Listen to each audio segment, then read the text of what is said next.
Welcome students, welcome to year class uncommon teaching. আশা করছি তোমরা সবাই ভালো আছো। তো আজকে আমরা ক্লাস 5-এর লেসন 9 যে গল্পটা রয়েছে, ঠিক আছে, সেই গল্পটা পড়ব। গল্পটার নাম কি? The birds I. বার্ড মানে পাখি, বার্ডস মানে পাখির, আই মানে চোখ, তার মানে পাখির চোখ। ঠিক আছে, একটি পাখির চোখকে নিয়ে গল্প রয়েছে, সেটা আমরা গল্পটা পড়লে জানতে পারবো। তো গল্পটা শুরু করার আগে এখানে কিছু দেখো এক্সারসাইজ দিয়েছে, এটা একটু করে নিই। বলেছে হেয়ার আর সাম স্টেটমেন্টস, এখানে কিছু স্টেটমেন্টস মানে কিছু বাক্য রয়েছে দেওয়া, ঠিক আছে। ইফ ইউ এগ্রি, তুমি যদি এর সাথে সহমত হও, ঠিক আছে, টিক রাইট, যদি তুমি এটা হ্যাঁ হয় তাহলে রাইট দেবে, ইন ইয়েস, ঠিক আছে, ইয়েসের মধ্যে রাইট দেবে। ইফ ইউ ডিসএগ্রি, যদি তুমি এর সঙ্গে সহমত না হও, যে না আমি এটা মানছি না বা এটা আমি করিনি, তাহলে টিক রাইট ইন নোন, তাহলে নো এর মধ্যে রাইট দেবে। ঠিক আছে, তো করি। প্রথমে আছে আই লাইক টু রিড, আমি পছন্দ করি, রিড মানে পড়তে, স্টোরি বুকস, আমি গল্পের বই পড়তে পছন্দ করি, আমি পছন্দ করি, তাই আমি কী দিলাম? রাইট দিলাম। I like to write a story on my own, আমি পছন্দ করি, টু রাইট এ স্টোরি, একটা গল্প লিখতে পছন্দ করি, ইন মাই ওন। ধরো আমি পছন্দ করি না, আমাদের গল্প পড়তে ভালো লাগে, তাহলে পছন্দ করি যখন কোথায় চিহ্ন দেবো? রাইট, নোয়ের ঘরে।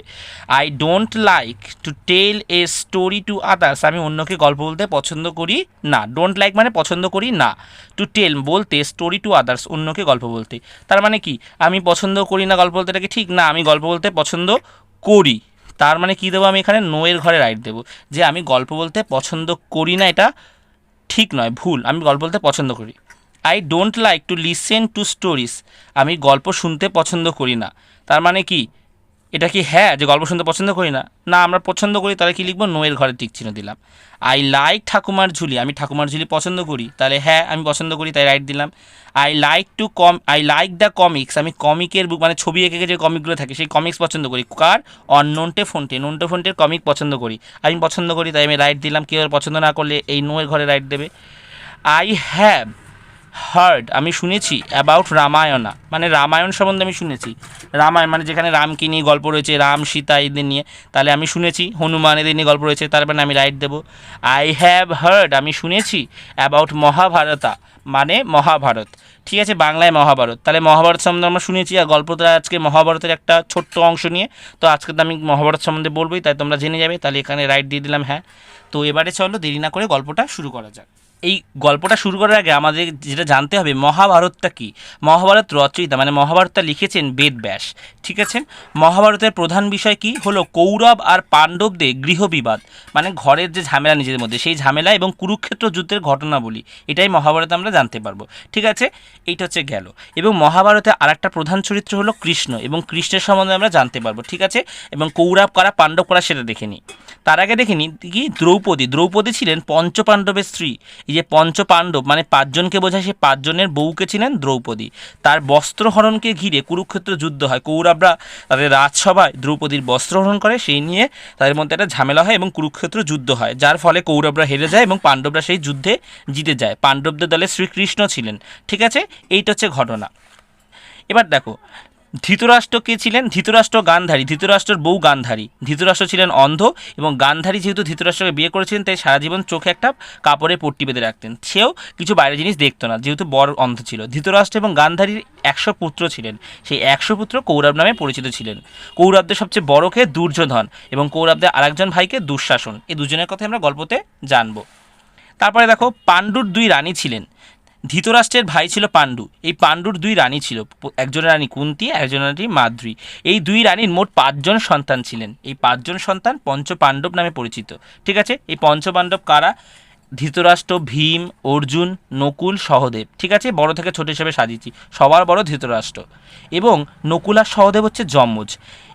কুন্তীর 3 জন সন্তান ছিলেন, ধৃতরাষ্ট্র, ভীম, অর্জুন, ঠিক আছে। এবং মাদ্রীর 2 জন সন্তান ছিল, এরা যমজ, নকুল আর সহদেব, মিলিয়ে মোট কজন হলো? 5 জন। এদের বাবা একজনই, পাণ্ডু, যেহেতু পাণ্ডুর 2 রানী, তাহলে এরা পঞ্চ পাণ্ডব নামে পরিচিত ছিল, এই 5 ভাই। এবং আরেকটা জিনিস জানতে হবে, বিয়ের আগে সূর্যদেবের বরে কুন্তী, সূর্যদেবের আশীর্বাদে কুন্তীর আরেকজন পুত্র হয় কর্ণ, যার পরিচয় কুন্তী দিতে পারেনি, তাই জন্য কী করেছিল? কর্ণকে জলভাসী দেয়। কর্ণ পরে একজন ঘোড়া যে চালায়, তার হচ্ছে কি অশ্বারোহীর একজন কাছে মানুষ হয়েছিল। কর্ণর কথা আমরা মহাভারতে জানবো। ঠিক আছে, হয়তো এই গল্পতে আমরা কাছে জানবো না। তারপরে দেখো মহাভারতের অন্যতম প্রধান চরিত্রকে বাসুদেব শ্রীকৃষ্ণ, বাসুদেবের ছেলে শ্রীকৃষ্ণ মহাভারত যে পাণ্ডবদের পর হয়ে যুদ্ধ করেছিলেন। কিন্তু মহাভারতের যুদ্ধে শ্রীকৃষ্ণ কিন্তু অস্ত্র ধরেনি, শুধু অর্জুনের সারথি ছিলেন। অর্জুনকে তিনি সবচেয়ে বেশি পছন্দ করতেন এবং অর্জুনের রথে কী করেছিলেন, উনি অর্জুনের রথে রথ চালানোর কাজটা মানে রথের সারথি হয়েছিলেন। কৌরব এবং পাণ্ডব এরা সবাই রাজপরিবারের সন্তান ছিলেন, তাই তো। ধৃতরাষ্ট্র আর কুন্তী এরা রাজপরিবারের সব, ধৃতরাষ্ট্র রাজা ছিলেন, পাণ্ডু হচ্ছে গিয়ে পাণ্ডু একসময় মারা যায় বনে গিয়ে, ঠিক আছে, একটা কারণে। তার প্রথমে ছিলেন পাণ্ডু রাজা, তারপরে হচ্ছে ধৃতরাষ্ট্র অন্ধ বলে রাজা হতে পারেনি, পাণ্ডু রাজা ছিল। তারপরে কী হয়, পাণ্ডু মারা যাওয়ার পরে তার ভাই ধৃতরাষ্ট্র রাজা হয়। তো এরা কৌরব এবং পাণ্ডবরা কী ছিল, সবাই কি রাজপরিবারের সন্তান ছিল, ঠিক আছে। এবং কৌরব আর পাণ্ডবরা কার কাছে আশ্রমে, গুরুদেবের আশ্রমে শিক্ষা করতেন। সেই শিক্ষাগুরু কে ছিলেন এবং তাদেরকে সেখানে অস্ত্র শেখানো হতো। শিক্ষাগুরু বা অস্ত্রগুরু কে ছিলেন, দ্রোণাচার্য। দ্রোণাচার্যের কাছে কৌরব এবং পাণ্ডবরা কী করতেন, অস্ত্রশস্ত্র এবং শিক্ষা লাভ করতেন। এবং এই দ্রোণাচার্য নিজে কার কাছ থেকে অস্ত্রশস্ত্র শিখতেন, পরশুরাম কাছ থেকে। দ্রোণাচার্যের গুরু ছিলেন পরশুরাম, ঠিক আছে। দেখো, এবং আর একজনের কথা আমরা জানবো, ভীষ্ম। ভীষ্মকে ছিলেন, ভীষ্ম ছিলেন গঙ্গাপুত্র, গঙ্গার চেয়ে ছিলেন ভীষ্ম। ভীষ্ম ছিলেন হস্তিনাপুরের রক্ষক। হস্তিনাপুরটা কি, হস্তিনাপুর মানে কি, পাণ্ডব কৌরবের এরা হস্তিনাপুরে থাকতো। সেই হস্তিনাপুর রাজ্যের প্রথমে রাজা ছিলেন পাণ্ডু। পাণ্ডু তারপরে একটা জঙ্গলে গিয়ে একটা কারণে মারা যায়। তারপরে হচ্ছে গিয়ে তার ভাই, তার দাদা ধৃতরাষ্ট্র রাজা হয়। ধৃতরাষ্ট্র অন্ধ ছিল বলে রাজা হতে পারেনি প্রথমে, কিন্তু পাণ্ডু যেহেতু মারা যায় তাই ধৃতরাষ্ট্র রাজা হয়। কিন্তু এই রাজ্যের দেখাশোনা, রাজ্যকে অপরাজেয় রাখা, হস্তিনাপুর রাজ্যকে, ঠিক আছে, বাইরের শত্রুর হাত থেকে সমস্ত কিছু করতেন ভীষ্ম। ভীষ্ম সারা জীবন কি সেই এখানে রক্ষক ছিলেন এবং সিংহাসনে কোনো লোভ ছিলেন না, এবং তার কাছে ইচ্ছা মৃত্যুর বর ছিলেন ভীষ্মর কাছে। এই ভীষ্ম কি ছিলেন, ভীষ্ম ছিলেন কৌরব আর পাণ্ডবদের দাদু ছিলেন, ঠিক আছে। তো আজকে এই গল্পটা সামনে আমরা জেনে নিলাম। এবার চলো গল্পটা ডিটেলসে পড়া শুরু করে দিই। তো দেখো, এবার আমরা গল্পটা পড়া শুরু করি। লেটস রিড, চলো শুরু করা যাক পড়া। It was a bright and sunny morning. It was, এটা ছিল, ব্রাইট মানে উজ্জ্বল, ঠিক আছে, একটা উজ্জ্বল, অ্যান্ড সানি মানে কি রোদ ঝলমলে, মানে কি রোদ উঠেছে এরকম একটা উজ্জ্বল এবং রোদ ঝলমলে, মর্নিং মানে সকাল ছিল, ঠিক আছে, রোদ উঠেছে এরকম একটা সকাল ঝলমলে। এ লার্জ গ্রুপ, মানে লার্জ মানে বড়, বিশাল, গ্রুপ মানে দল, এই বিশাল একটা দল কাদের, অফ ইয়ং বয়েস, অল্প বয়সী কিছু ছেলেদের বা অল্প বয়সী বালকদের একটা বিশাল দল কী করেছিল, গ্যাদার জড়ো হয়েছিল। গ্যাদার মানে জড়ো হওয়া, জড়ো হয়েছিল কোথায়, ইন দ্য উডল্যান্ড, একটা বনে। উডল্যান্ড মানে একটা বন, বনভূমি বা একটা জঙ্গলের মধ্যে একটা বিশাল একটা একদল ছেলে, অল্প বয়সী ছেলে জড়ো হয়েছিল। কী নিয়ে, with their bows and arrows, with their তাদের কি, বোজ তাদের হচ্ছে গিয়ে, বোজ মানে হচ্ছে গিয়ে কি ধনুক, আর অ্যারোস মানে তীর, তাদের সাথে কি ছিল, তীর এবং ধনুক, তীর ধনুক নিয়ে একদল অল্প বয়সের ছেলে একটা জঙ্গলে বা একটা বনভূমিতে জড়ো হয়েছিল। বাট কিন্তু they were not just ordinary boys, ordinary মানে সাধারণ, ঠিক আছে, অর্ডিনারি বয়েস মানে সাধারণ ছেলে। এখানে কি লেখা আছে, বাট কিন্তু they were not just ordinary boys, কিন্তু তারা কোনো সাধারণ, নট মানে না, মানে তারা কোনো সাধারণ ছেলে ছিল না, নিশ্চয়ই কোনো অসাধারণ বা কোনো অন্যরকম কিছু একটা ব্যাপার হবে। চলো দেখে নিই কীরকম ছিল। দে ওয়্যার তারা ছিল, দ্য ফাইভ পাণ্ডবস তারা ছিল পঞ্চ পাণ্ডব। একটু আগেই আমরা জানলাম পঞ্চপাণ্ডব কারা, ঠিক আছে, কুন্তী বা পাণ্ডুর ছেলে পাঁচজন, তারা পঞ্চপাণ্ডব, ধৃতরাষ্ট্র, ভীম, অর্জুন, নকুল আর সহদেব, ঠিক আছে, এরা হচ্ছে পঞ্চপাণ্ডব। অ্যান্ড দ্য 100 কৌরবস, এবং 100 ভাই, 100 ভাইদের কী বলা হয়, 100 কৌরবস মানে 100 জনকে বলা হয় কৌরব। তারাকে ধৃতরাষ্ট্র আর কুন্তীর 100 ছেলে। এই 100 ছেলে আর 5 জন, টোটাল 105 জন কি একটা বিশাল দল, তারা তীরা ধনুক নিয়ে একটা বনে জড়ো হয়েছিল, ঠিক আছে। কিসের জন্য দেখি, দ্য ফাইভ পাণ্ডবা, ঠিক আছে, এটা যেহেতু সংস্কৃততে লেখা হয়েছিল তো এই মহাভারত, তাই এই টার্মগুলো এরকম পাণ্ডবা এরকম থাকবে। বাংলায় কী বলে, Pandava, the five Pandava brothers, ভাই 5 জন পঞ্চপাণ্ডবের যে ভাইরা, অ্যান্ড 100 কৌরবা মানে 100 জন কৌরবদের যে ব্রাদার্স ভাইয়েরা, ওয়ার কাজিনস তারা কী ছিল, এই 5 জন পাণ্ডব এবং 100 জন কৌরবরা কী ছিল, ওয়ার কাজিনস মানে কাকাতো ভাই বা খুড়তো ছিল। তার মানে কি, ধৃতরাষ্ট্রের যারা ছেলে, ধৃতরাষ্ট্র বড়, তার মানে ধৃতরাষ্ট্রের ছেলেদের কাছে পাণ্ডু হচ্ছে কাকা, এবং পাণ্ডুর ছেলেরা হচ্ছে গিয়ে ছেলেদের কাছে ধৃতরাষ্ট্র হচ্ছে গিয়ে জ্যাঠা, মানে তারা কাকাতো ভাই, ঠিক আছে। But a fierce rivalry between them began to grow even when they were only children. But কিন্তু তারা কাকাতো ভাই ছিল তো ঠিক আছে, আত্মীয় ছিল ঠিক আছে, বাট কিন্তু এ ফায়ার্স রাইভালরি, ফায়ার্স মানে প্রচণ্ড বা তীব্র, ঠিক আছে, প্রচণ্ড বা তীব্র কী ছিল, রাইভালরি শত্রুতা ছিল, বিটুইন দেম তাদের মধ্যে, তাদের মধ্যে কী ছিল, বাট এ ফায়ার্স রাইভালরি একটা তীব্র শত্রুতা, বিটুইন দেম তাদের মধ্যে, বিজ্ঞান আরম্ভ হয়েছিল বা শুরু হয়েছিল কখন থেকে, বিগ্যান টু গ্রো, মানে কি শুরু হয়েছিল বাড়তে, মানে একটা প্রচণ্ড শত্রুতা তাদের মধ্যে বাড়তে শুরু করেছিল বা বেড়ে উঠতে আরম্ভ করেছিল। কখন থেকে? ইভেন হোয়েন, এমনকি যখন কি দে ওয়্যার অনলি চিলড্রেন, মানে তারা যখন শুধুমাত্র শিশু বা বাচ্চা ছিল তখন থেকে কি বিগ্যান টু গ্রো, মানে শত্রুতা বেড়ে উঠতে শুরু করেছিল। তারা যখন ছোট ছিল তখন থেকে তাদের মধ্যে একটা তীব্র শত্রুতা বা একটা হিংসাহিংসি শুরু হয়ে গিয়েছিল। ঠিক আছে, মানে বড়বেলা তো ছিলই, ছোট থেকেই শুরু হয়ে গিয়েছিল। আমরা জানি পরে একটা মহাভারতের যুদ্ধ হয়েছে পাণ্ডব আর কৌরবদের মধ্যে, সেই যুদ্ধে কি হয়, কৌরবরা হেরে যায়, পাণ্ডবরা জিতে যায়। তো সেটা পরের কথা, কিন্তু কি তাদের মধ্যে এই শত্রুতাটা ছোটোবেলা থেকেই শুরু হয়েছিল। এবার দেখো কি বলেছে, দ্য রয়্যাল চিলড্রেন, রয়্যাল মানে রাজ পরিবারের শিশুরা, মানে তারা যেহেতু রাজ পরিবারের সন্তান ছিল তাদের কী বলা হয়, রাজ শিশু। এই রাজ পরিবারের শিশুরা লার্ন শিখেছিল, কি শিখেছিল, লার্নের পাস্ট টেন্স হচ্ছে লার্নড, শিখেছিল দ্য স্কিলস মানে দক্ষতা বা টেকনিক, মানে তারা ফুটবল খেলা বা যে কোনো কাজ করতে আমাদের দক্ষতা লাগে, কাজটাকে ভালোভাবে করার জন্য সেই দক্ষতা তারা অর্জন করেছিল বা শিখেছিল। কিসের দক্ষতা? অফ উইজিং উইপেন্স মানে কি অস্ত্রশস্ত্র ইউজিং মানে ব্যবহার করা, অস্ত্রশস্ত্র কীভাবে ব্যবহার করতে হয় তার যে দক্ষতা সেটা শিখেছিল। ঠিক আছে, যেহেতু রাজ পরিবারের সন্তান তাই অস্ত্র কীভাবে ব্যবহার করতে হয়, সমস্ত রকম অস্ত্র সেটা শিখেছিল। কার থেকে? ফ্রম দ্রোণাচার্যের কাছ থেকে। দ্রোণাচার্য সংস্কৃতের নামটা হচ্ছে দ্রোণাচার্য ইংলিশে, ঠিক আছে, বাংলায় কি দ্রোণাচার্যের কাছ থেকে তারা কি অস্ত্র চালনা শিখেছিল, কীভাবে অস্ত্র ব্যবহার করতে হয় সেটা শিখেছিল। He was one of the greatest warriors of his time, he মানে দ্রোণাচার্য, হি ওয়াজ তিনি ছিলেন, ওয়ান অফ দ্য গ্রেটেস্ট একজন কি মহান, ওয়ান অফ দ্য গ্রেটেস্ট মানে অনেক মহান বা অনেক সেরা যোদ্ধাদের মধ্যে একজন, ওয়ান অফ দ্য গ্রেটেস্ট কি ওয়ারিয়ার্স যোদ্ধা অফ হিস টাইম তার সময়, মানে কি দ্রোণাচার্যের সময় কি দ্রোণাচার্য অন্যতম একজন সেরা যোদ্ধা ছিলেন। দ্রোণাচার্যকে এই পাণ্ডব আর কৌরবদেরকে শিক্ষাগুরু বা অস্ত্রগুরু, যে তাদের শিক্ষা প্রদান করে বা অস্ত্রচালনা শেখায়, এটা আমরা জেনেছি। হি হ্যাড লার্নড তিনি শিখেছিলেন, তিনি বলতে দ্রোণাচার্য, তিনি শিখেছিলেন দ্য সিক্রেট গোপন কথা বা গোপন কিছু তথ্য, কিসের?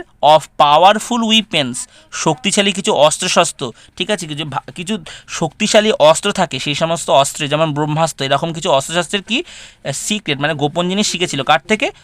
ফ্রম পরশুরাম। দেখো এই পাণ্ডব আর কৌরবদের গুরু কে ছিলেন? দ্রোণাচার্য।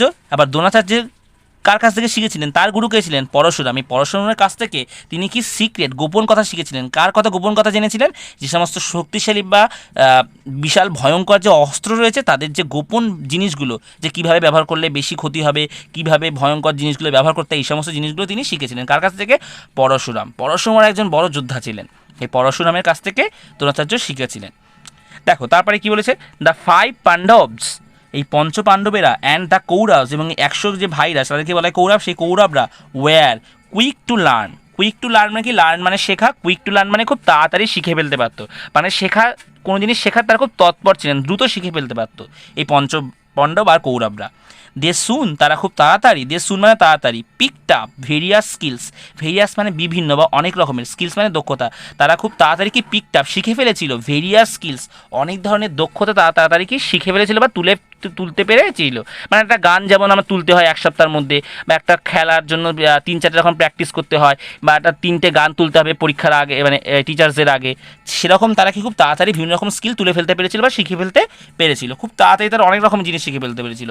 ঠিক আছে, অনেক রকম বলতে ধরো নাচ গান, তারপরে অস্ত্রচালনা, সব ধরনের অস্ত্র, এগুলো সমস্ত রকম তারা শিখে ফেলেছিল।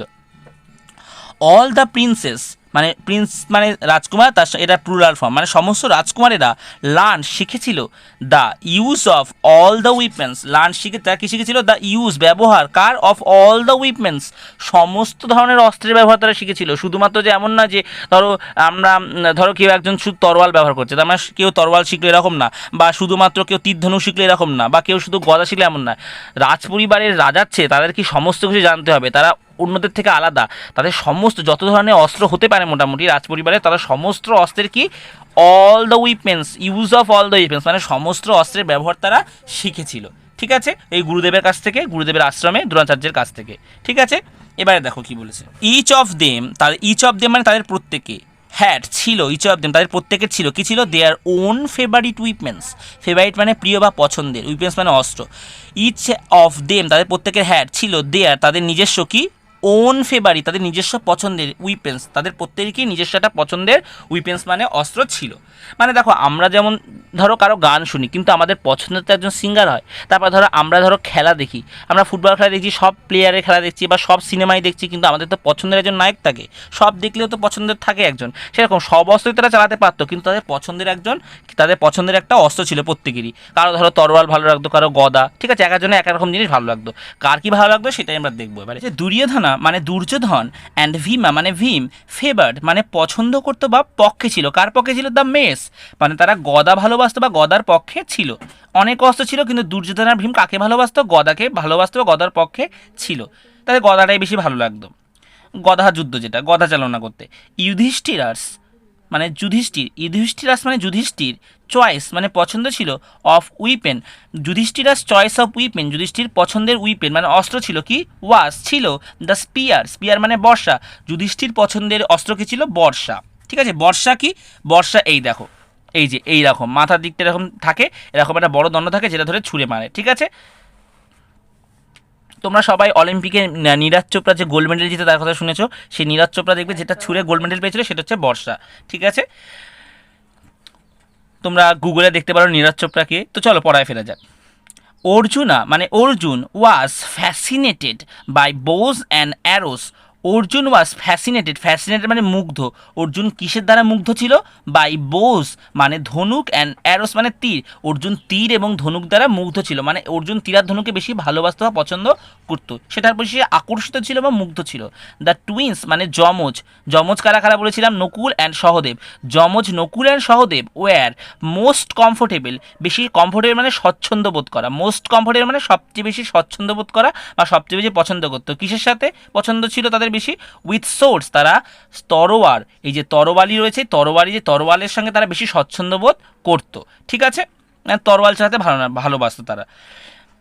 এই হলো কি ব্যাপার, মানে সব ধরনের অস্ত্রই তারা চালাতে পারতো, কিন্তু প্রত্যেকের একটা পছন্দ ছিল যে এইটা আমি ভালো পারি। দ্য গুরু মানে সেই দ্রোণাচার্য ট্রিটেড মানে ব্যবহার করতেন বা আচরণ করতেন কাদের সাথে? অল হিজ ডিসিপেলস, তাদের সমস্ত শিষ্য, ডিসিপেলস মানে শিষ্য বা তার ছাত্র, তার সমস্ত ছাত্রের সঙ্গে আচরণ করতেন, ব্যবহার করতেন। কিরম ব্যবহার করতেন? ইকুয়ালি, সমান, মানে কাউকে এক চোখে দেখতেন না, সবাইকে সমানভাবে শেখাতেন, যে একে কম শেখাবো একে বেশি শেখাবো না, সমস্ত শিষ্যকে সে সমানভাবে শেখাতেন, সবার সাথে সমান ব্যবহার বা আচরণ করতেন।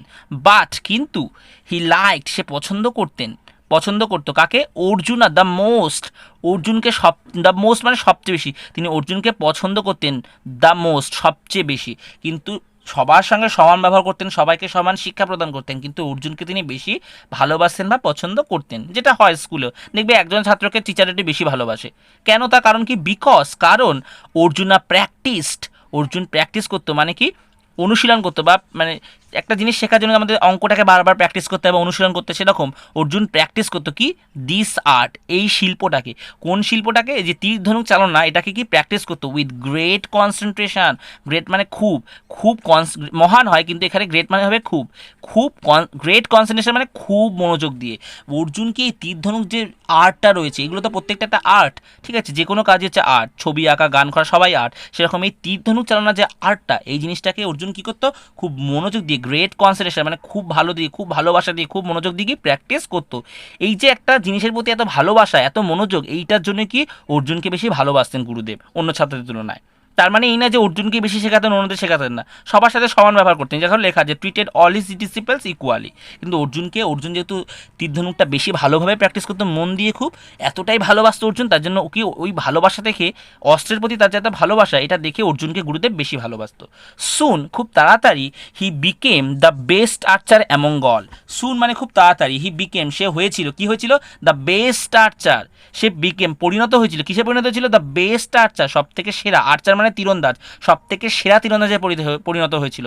অ্যামং অল, অ্যামং মানে মধ্যে, অ্যামং অল মানে সবার মধ্যে, যত ছাত্র আছে সবার মধ্যে অর্জুন কিন্তু খুব তাড়াতাড়ি সেরা তীরন্দাজ বা ধনুর্বিদ তৈরি হয়ে গেছিল, সব দিয়ে ভালো ধনুক চালাতে পারতো, তীর ধনুক। ঠিক আছে, Duryodhana and his brother, Duryodhan এবং অ্যান্ড হিজ ব্রাদার তার ভাই দুঃশাসন, দুর্যোধন এবং তার ভাই দুঃশাসন, ডিড নট লাইক দিস, এটা পছন্দ করতো না। ঠিক আছে, এই যে অর্জুনকে যে এত ভালোবাসতো, অর্জুন এত ভালো মানে তীরধনুক চালাতে বলে গুরুদেব এত ভালোবাসে এটা তারা পছন্দ করতো না, তাদের হিংসা করতো, মনে মনে রাগ হতো যে গুরুদেব কেন অর্জুনকে এত ভালোবাসে। এই জন্য কি কৌরবদের মধ্যে একজন সবচেয়ে বড় দুর্যোধন এবং আরেকজন ভাইকে দুঃশাসন, এই দুই ভাইকে পছন্দ করতো না। লাইক দিস অ্যাট অল, এই জিনিসটাকে সর্বোপরি কি পছন্দ, অ্যাট অল মানে কি যাই হোক, এইটাকে সর্বোপরি এটাকে পছন্দ করতো না যে অর্জুনকে এত ভালোবাসতো।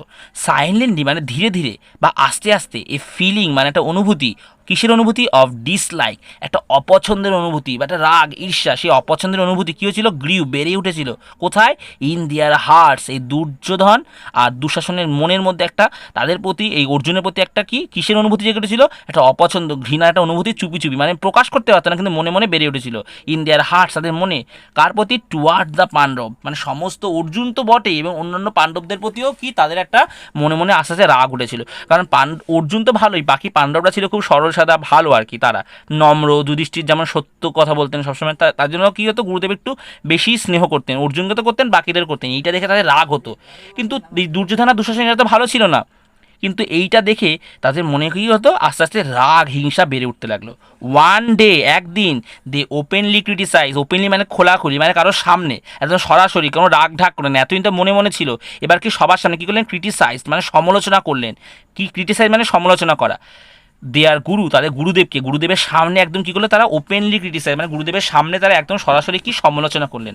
কিসের জন্য, for showing favour towards Arjuna, অর্জুনের প্রতি বেশি ফেভার, ফেভার মানে কি অর্জুনের সঙ্গে পক্ষপাত করা বা অর্জুনকে বেশি সুবিধা দেওয়া বা অর্জুনকে প্রশ্রয় দেওয়া, অর্জুনকে বেশি ভালোবাসা দেওয়া, এই জিনিসগুলোর জন্য কি প্রশ্রয় বা ভালোবাসা যাই বলে না করেন, এই প্রশ্রয় দেওয়ার জন্য কি করেছিল তারা, গুরুদেবের প্রতি কি করেছিল, একটা গুরুদেবের সমালোচনা করেছে যে আপনি কেন হচ্ছে অর্জুনকে বেশি প্রশ্রয় দেন বা অর্জুনকে বেশি ভালোবাসেন। কারণ অর্জুন ভালো পারতো বলে গুরুদেব শুধু স্নেহটা বেশি করতেন, গুরুদেবের বেশি পছন্দ ছিল, অর্জুন তীরধনুক ভালো চালাতে বললেন, এটার জন্য কি বললো, গুরুদেবকে সবার সামনে সমালোচনা করলেন এবং বললেন যে কেন আপনি অর্জুনকে বেশি পছন্দ করেন বা অর্জুনকে কেন বেশি সুযোগ সুবিধা দেন, এটা তার গুরুদেবের সামনে সরাসরি জিজ্ঞাসা করলেন। এতদিন তো মনে মনে ছিল, এবার সাহস করে গুরুদেবের সামনেই সমালোচনা করলেন।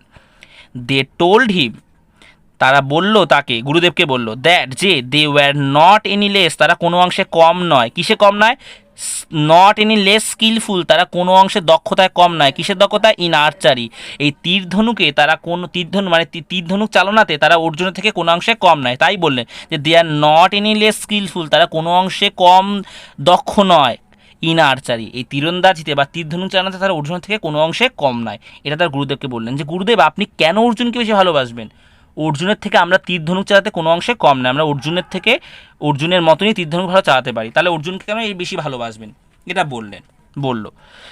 অ্যাজ এ রিপ্লাই, এর উত্তরে, টু দেয়ার ক্রিটিসিজম, তাদের ক্রিটিসিজম মানে সমালোচনা, ঠিক আছে, এই তাদের সমালোচনার জবাবে দ্রোণাচার্য আয়োজন করলেন, এত সমালোচনা করলেন গুরুদেব, তাই দ্রোণাচার্যকে এটা আয়োজন করলেন, কী আয়োজন করলেন, ফর এ টেস্ট, একটা পরীক্ষার আয়োজন করলেন। কিসের জন্য পরীক্ষা, দেখো, টু পিক আউট, তুলে আনার জন্য বা বের করে আনার জন্য, দ্য বেস্ট আর্চার, সব থেকে সেরা যে তীরধনুক চালায় বা সব থেকে তীরন্দাজ, ঠিক আছে, সেই সব থেকে সেরা তীরন্দাজ বা ধনুর্বিদকে বের করে আনার জন্য বা খুঁজে আনার জন্য তিনি কী করলেন, একটা টেস্টের আয়োজন করলেন। অ্যামং দেম, তাদের নিজেদের মধ্যে যত ছাত্র ছিল সেই সমস্ত ছাত্রদের মধ্যে কী করলেন, এই সমালোচনা জবাব দেওয়ার জন্য যে গুরুদেব আপনি কেন অর্জুনকে বেশি ভালোবাসেন, আমরা কোনো অংশে কম নাকি তীরধনুকে অর্জুনের থেকে আমরা কোনো অংশে কম নয়। তো গুরুদেব এই সমালোচনা জবাব দেওয়ার জন্য একটা কি টেস্টের পরীক্ষার আয়োজন করলেন যে কে সেরা আর্চার অ্যামং দেম, তাদের মধ্যে কে সেরা আর্চার তার ছাত্রদের মধ্যে বা শিশুদের মধ্যে, এটার জন্য একটা পরীক্ষার আয়োজন করলেন। কি পরীক্ষা সেই দেখি, অন দ্যাট পার্টিকুলার ডে, সেই বিশেষ দিনে, কোন বিশেষ দিনে, যে বিশেষ দিনে পরীক্ষাটার আয়োজন করেছিলেন, সেই পার্টিকুলার মানে সেই নির্দিষ্ট দিনটাকে বোঝাচ্ছে, অন দ্যাট পার্টিকুলার ডে, সেই নির্দিষ্ট দিনটাতে, সেই বিশেষ দিনে গুরু দ্রোণাচার্য আক্স দ্য স্টুডেন্টদের কি ডেকে এনেছিলেন বা আসতে বলেছিলেন,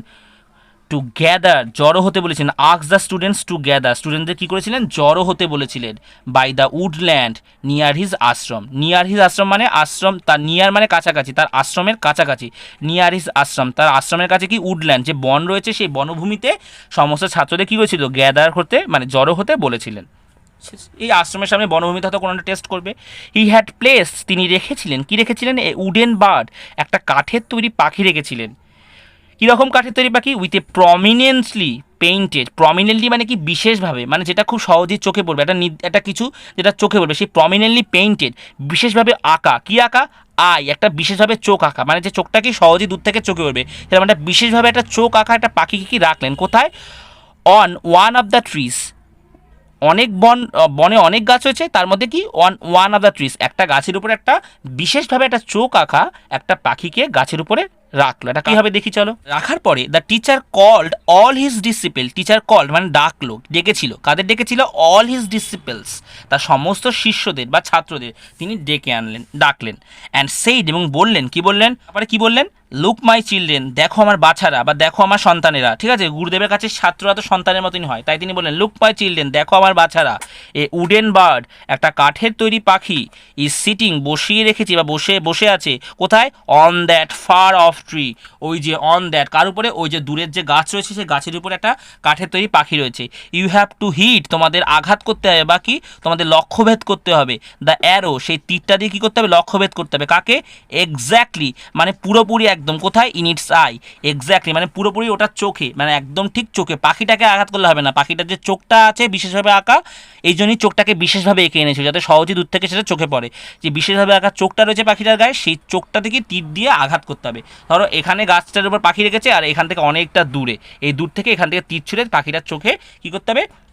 লক্ষ্যভেদ করতে হবে। তাই বলছে এক্স্যাক্টলি ইন ইটস আই, ঠিক আছে, অ্যারো দিয়ে হিট করতে হবে, মানে আঘাত করতে হবে, লক্ষ্যভেদ করতে হবে। কোথায়? পাখিটার চোখে। আর ইউ রেডি, তোমরা কি প্রস্তুত? ঠিক আছে, এটা গুরুদেব জিজ্ঞাসা করলো সমস্ত ছাত্রদের ডেকে এনে। যে ওটাকে পারবে তার মানে কি সেই সেরা কি কত ভালো তীর চালাতে পারে সেটা হচ্ছে প্রমাণ হয়ে যাবে। এভরি ওয়ান নোডেড, প্রত্যেকে কী করলো? মাথা নাড়িয়ে সায় দিল যে হ্যাঁ আমরা রেডি। নোডেড মানে হ্যাঁ বাচক অর্থে মাথা নাড়ালো। ঠিক আছে, তারপরে কি হলো? ফার্স্ট, প্রথমে দ্য এল্ডেস্ট ইউধিষ্ঠিরা, মানে কি? এল্ডেস্ট মানে সবচেয়ে বড়কে, সবচেয়ে বড় যুধিষ্ঠিরা, সবচেয়ে বড়। ঠিক আছে, এই সবচেয়ে বড় যে যুধিষ্ঠির, সেই যুধিষ্ঠির কী করলো? ওয়াজ ইনভাইটেড, যুধিষ্ঠিরকে ডাকা হলো। ইনভাইটেড মানে ডাকা হলো বা আমন্ত্রণ জানানো হলো। কিসের জন্য? টু ট্রাই হিজ স্কিল, তার তীর ধনুকের যে কতটা দক্ষতা রয়েছে সেটা দেখার জন্য গুরুদেব প্রথমে তাকে ডাকলো যে তুমি প্রথমে লক্ষ্যভেদ কর। যুধিষ্ঠিরকে ডাকলো। ঠিক আছে, তো আজকেই এতটাই আমরা পড়ালাম, পরের পার্টে আমরা বাকিটা পড়বো। আশা করি তোমরা বুঝতে পেরেছো এবং তোমাদের কোনো ডাউট নেই। যদি কোনো ডাউট থাকে আমাকে কমেন্টে জানিয়ে যে কোন জায়গাটা ডাউট আছে, একবার দেখলে আশা করছি ডাউট থাকলে ক্লিয়ার হয়ে যাবে। আর এই গল্পটা যে পড়ালাম এখানে যত ইংলিশ টু বেঙ্গলি মিনিং রয়েছে সেটার আমি পিডিএফ ফাইল ডেসক্রিপশনে দিয়ে দেবো, সেখান থেকে তোমরা ডাউনলোড করে নিতে পারো, কোনো পড়তে অসুবিধা হবে না। ঠিক আছে, আর উচ্চারণটা আমি ধরে ধরেই করেছি, তোমরা আশা করি সব বুঝতে পেরেছো। মানেটা তোমরা ডেসক্রিপশন থেকে ডাউনলোড করে নিও। আর কেমন লাগলো কমেন্টে জানিও, ভালো লাগলে লাইক করো, আর চ্যানেলটাকে অবশ্যই সাবস্ক্রাইব করে রেখো, আর বেল আইকনটা প্রেস করে দিও যাতে যখনই ভিডিও আপলোড করবো সবার আগে তোমাদের কাছে পৌঁছায় এবং নোটিফিকেশন যায়। ঠিক আছে, এবং তোমাদের চ্যানেলটাকে খুঁজে পেতে অসুবিধা না হয়। তো আজ এতটাই, সবাই ভালো থেকো।